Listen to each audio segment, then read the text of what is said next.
열립니다. 바울을 제소했다는 말이에요. 그리고 갈리오가 판결을 했다 하는 것입니다. 이 사건은 바울이 고린도에서 1년 6개월을 머물면서 복음을 전할 때 발생한 사건입니다. 11절에 보면은 바로 1년 6개월을 머물렀다 그렇게 나와 있습니다. 여러분들 이제 성경 다른 데를 찾아보지는 않습니다. 여러분들이 눈으로 확인하면서 말씀을 볼 수 있기를 바랍니다. 11절에 보면 1년 6개월을 머물며 그들 가운데 하나님 말씀을 가르치니라 그랬습니다. 오늘 본문은 그리고 또 그 뒤에 12절부터 제가 17절까지 함께 교독을 했습니다. 오늘 본문 이 말씀은 유대인들이 바울의 전도를 막기 위해서 당시 아가야 총독이었던 갈리오에게 고소를 합니다. 그리고 또 이 고소에 대해서 갈리오가 어떤 판결을 내렸느냐 하는 것이 여기에 소개되고 있습니다. 오늘 본문을 보면 먼저 유대인들이 갈리오에게 고소하는 장면이 나옵니다. 12절과 13절 한 번 더 같이 읽어봅시다. 시작. 갈리오가 아가야 총독되었을 때에 유대인의 일제히 일어나 바울을 대적하여 법정으로 데리고 가서 말하되 이 사람이 율법을 어기면서 하나님을 경외하라고 사람들을 권한다 하거늘 했습니다. 유대인들이 바울을 고소한 제목은 이렇습니다. 율법을 어기면서 하나님을 경외하라고 사람들에게 권한다 하는 것입니다. 이게 왜 제목이 되느냐 하면 로마법상 당시에 정부가 허용한 종교가 있고 허용하지 아니한 종교가 있습니다. 그래서 로마법상 정부가 허용하지 않는 불법적인 종교를 바울이 전파한다는 것입니다. 로마가 허용한 종교에 한해서 포교활동이 가능했던 당시 상황에서 바울이 전하는 복음을 불법적인 것으로 몰아붙여서 기독교를 와해시키려 하는 음모였습니다. 그런데 갈리오는 생각이 달랐습니다. 갈리오 총독이 유대인들의 고소를 유대인들 자체의 종교 문제로 취급해버립니다. 왜냐하면 갈리오는 기독교에 대해서 관심이 없습니다. 지금 유대교 그 안에 기독교가 있다고 보는 거예요. 그게 무슨 말이냐 하면은 일단 유대인들 그러면은 이스라엘 백성들 그러면은 유대교지요. 지금까지 유대교였잖아요. 유대교에서 지금 하나의 분파로 보고 있는 거예요. 우리는 생명 걸고 지켜야 될 진리 예수 그리스도지만 지금 이 갈리오 총독은 생각할 때 저거들끼리 뭐 저렇게 사냐 이렇게 보는 거예요. 그래서 너희들 자체 종교 문제인데 왜 내 인내에 와서 그러냐. 그래서 나의 책임을 넘어선 문제다. 그래서 고소 자체를 기각하고 그들을 법정에서 쫓아내버립니다. 아주 시원하게 쫓아내버립니다. 보세요. 14절부터 16절까지 다시 한번 읽어봅시다. 바울이 입을 열고자 할 때에 갈리오가 유대인들에게 이르되 너희 유대인들아 만일 이것이 무슨 부정한 일이나 불량한 행동이었으면 내가 너희 말을 들어주는 것이 옳거니와 만일 문제가 언어와 명칭과 너희 법에 관한 것이면 너희가 스스로 처리하라. 나는 이러한 일에 재판장 되기를 원하지 아니하노라 하고 그들을 법정에서 쫓아내니. 그냥 삶에 있어서 생활에 있어서 이거는 불법이다. 이거 법을 어겼다. 그러면 내가 판단할 거다. 근데 이거는 너희들의 종교 문제니까 너희들이 알아서 해라. 그렇게 하면서 쫓아내버린 겁니다. 그래서 이렇게 함으로써 바울을 엄해하려는 유대인들의 음모는 무위로 돌아가고 맙니다.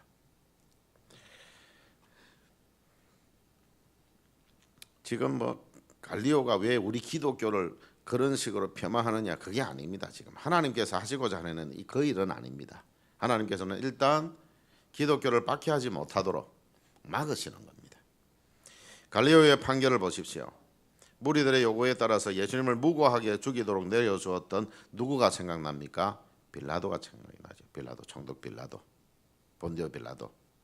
이 본디오 빌라도는 자기가 예수 그래서 죄 없다고 하면서도 그러면서도 이스라엘 백성들을 내어놓고 십자가에 죽게 했습니다. 그런데 오늘 여기 갈리오의 판결은 어떻습니까? 아주 공정한 판결을 하는 겁니다. 자, 본디오 빌라도에게 고난을 받아 우리 사도신경 고백할 때마다 본디오 빌라도의 고난을 받아. 여러분들 주님 오실 때까지 불명예를 이 빌라도는 짊어지고 있습니다. 근데 갈리오는 그러지 않았습니다. 갈리오가 하나님이 갈리오의 마음에 감동을 주셔가지고 이건 아니다, 그렇게 판결하면 안 된다라고 했을 때 거기에 순종했다는 말입니다. 본디오 빌라도는 그러지 않았습니다. 사람들을 바라보고 그렇게 판결을 한 거지요. 분명히 그 마음에는 이 사람이 죄가 없다 그렇게 했지요. 그래서 손을 안 씻었습니까? 그러면서 그 사람들에게 내어 줘버렸어요. 너희들이 알아서 해라. 그러면 안 되는 거잖아요. 법적으로 딱 판결을 해줘야 되는데 죄 없다, 무고하다 이렇게 해야 되는데 그렇지 않았지. 17절을 보십시오. 유대인들의 고소가 갈리오에 의해서 기각되자 주위의 재판 진행 과정을 구경하고 있던 무리들이 회당장 소스데네를 구타합니다. 보시면은 이렇게 기록하고 있지요. 모든 사람이 회당장 소스데네를 잡아 조정 앞에서 때리되. 여기에도 갈리오가 이 일에 상관하지 않았다. 그건 너희 문제니까 너희가 알아서 해라. 이 무리들에 대해서 자세히 기록하진 않았는데 아마도 반유대적인 감정에 젖어 있던 헬라인들이거나 아니면 고소가 기각된 책임을 소스데네에게 돌리려고 했던 유대인들이었을 것으로 추정하고 있습니다. 그들이 누구였든지 간에 그건 상관없습니다. 바울을 박해하려던 유대인들은 자신들이 만들어 온 덫에 자신들이 걸려들고 말았다 하는 것이지요. 자, 여기까지가 오늘 내용입니다. 그래서 몇 가지 중요한 의의를 가지고 있는데 그것만 말씀드리고 말씀을 맺을까 합니다. 첫째로는 이번 사건이 전례가 되어서 훗날에도 유사한 사건이 발생했을 때에 바울에게 상당히 유익하게 작용을 하게 되어집니다. 이게 전례라는 것은 무섭거든요. 전례라는 거. 총독이 이렇게 전례를 세웠어요. 그러면은 그 하급 기관에서는 절대 손 못 댑니다. 그래서 그 다음에도 무슨 계속해서 유대인들이 바울을 찾아다니면서 그렇게 할 때에 함부로 못해요. 그리고 나중에 저 뒤에 가서도요, 바울이 이제 그렇게 되어지고 했을 때에 결국은 바울이 로마까지 가게 되어집니다. 지금 적격 판결을 내리지를 못하는 거예요. 하나님 그렇게 막으신 겁니다. 두 번째로는 유대인들이 바울을 음해하려고 공권력을 이용하는 것이 이후에는 거의 불가능하게 되어졌다 하는 것입니다. 근데 엄청난 것이지요. 바울이 복음을 전하는 데 있어서 아주 하나님께서 그 길을 또 열어주신 겁니다. 때로는 힘든 일이 있지만 우리가 그거 견뎌내면 하나님께서 또 좋은 길로 인도해 주신다는 것입니다.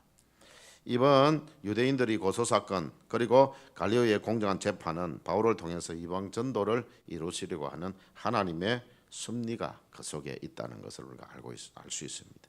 하나님께서는 어떤 악조건도 선하게 활용하실 수 있는 능력을 가지신 분이다. 그분이 우리의 뒤에 계시니까 우리가 전도 열심히 해야 되겠습니까? 말아야 되겠습니까? 어려움이 있다고 포기해야 되겠습니까? 말아야 되겠습니까? 대답 안 하면 4시 넘어갑니다. 설교가. 이해를 못 하시나? 왜 이해는 말귀를 못 알아들으시면 자꾸 합니다. 자, 하나님께서는 우리가 전도할 때 어떤 악조건이라 할지라도 그것을 선하게 바꿀 수 있는 능력을 가지신 분이시다. 그러니까 전도 포기하면 됩니까 안 됩니까? 대답 크게 하신 분들만 가 있어 집에 이제 다 마쳤습니다. 어쨌든 이렇게 우리가 이 하나님 앞에서 정말 이 복음을 전할 때 때로는 힘들고 그럴 때 있어요. 저 사람 저렇게 힘들게 만들고 내가 지금 뭐 때문에 자기들 천국 보내주려고 하는데 이 사람들이 하는 짓을 보면 희한하잖아요. 우리가 어디 돈 받고 합니까? 자기들 교회 나오면 우리가 일당 받습니까? 물론 천국 가면 받지요. 받는데 이 세상에서 뭐 받고 하는 거 아니잖아요. 그런데도 이 사람들이 그렇게 할 때마다 때로는 속이 상하고 그렇지만 우리는 포기하지 말고 끝까지 하게 되면은 나중에 가서 감사하다는 말을 하게 될 겁니다. 사랑하는 성도 여러분, 우리들은 비록 어려움에 처한다 할지라도 하나님의 도우심을 바라보면서 낙담하지 말고 담대하게 이 세상을 이겨 나갈 수 있기를 바랍니다. 특별히 전도 사명 감당하다가 때로는 낙심되는 일이 있더라도 주님 의지하고 전도하는 일에 더욱더 매진해서 2017년도에는 전도 배가해서 여러분들 전도를 배가하면은 우리 교회 오전 예배 몇 명 모이겠습니까? 배가 지금 오전 예배 몇 명 모이는지 잘 모르시죠? 예, 한 120명에서 좀 많이 모이면 130명 이래 모입니다. 예, 우리가 여기 옮겨올 때에 한 90명 정도 옮겨왔습니다. 그래서 작년에 우리가 한 30% 배가했어요. 30% 정도 배가를 했고, 배가가 아니고 30% 정도 이렇게 우리가 했고, 올해는 이제 배가하자 그러니까 우리가 한 120명 잡고 240명 이 자리를 차야 돼. 240명 차면은요, 우리가 이것도 의자 50석 더 넣어야 됩니다. 예, 50석 더 넣습니다. 한 300석만 넣고 이제는 안 넣으려고 그래요. 그 다음에는 이제 1부, 2부 예배 드릴 겁니다. 예? 뭐라고요? 그거는 이제 나중에 우리가 이제 또 해야 될 일이고, 우리가 이제 1부, 2부 예배를 드리다가 그다음에 우리가 또 분립 개척하려고 하면은 어느 정도 또 우리가 돈도 마련해야 되고, 예. 그다음에 또 사람도 이제 적어도 이제 300명 이상 해서 350명, 400명 돼야 우리가 또 분립 개척합니다. 예. 어쨌든 그렇게 분립 개척하고 그 일들을 하게 되어질 것입니다. 하나님께서 우리 원래교회를 통해서 하실 일들을 여러분들이 내다볼 수 있기를 바랍니다. 예. 그러면 포기 안 되죠. 하나님이 하실 건데 우리가 이제 충성하느냐 마느냐에 달려 있고, 또 충성하는 사람은 그 은혜를 맛볼 것이고, 충성하지 못하는 사람들은 그냥 끌려가는 거지요. 막 그냥 끌려가다가 그냥 살다가 그냥 막 겨우 천국 가지요. 그렇게 해서 우리가 되겠습니까? 가려면 확실하게 예수님이 벗은발로 예수님이 벗은 신고 계시는지 전 잘 모르겠지만 우리나라 표현으로 그냥 벗은발로요. 신발도 신지 아니하고 벗은발로 나와서 어서 오너라 이렇게 안아주는 그런 사람들이 다 될 수 있기를 축원합니다. 기도하겠습니다. 하나님 아버지 2017년도 우리 매주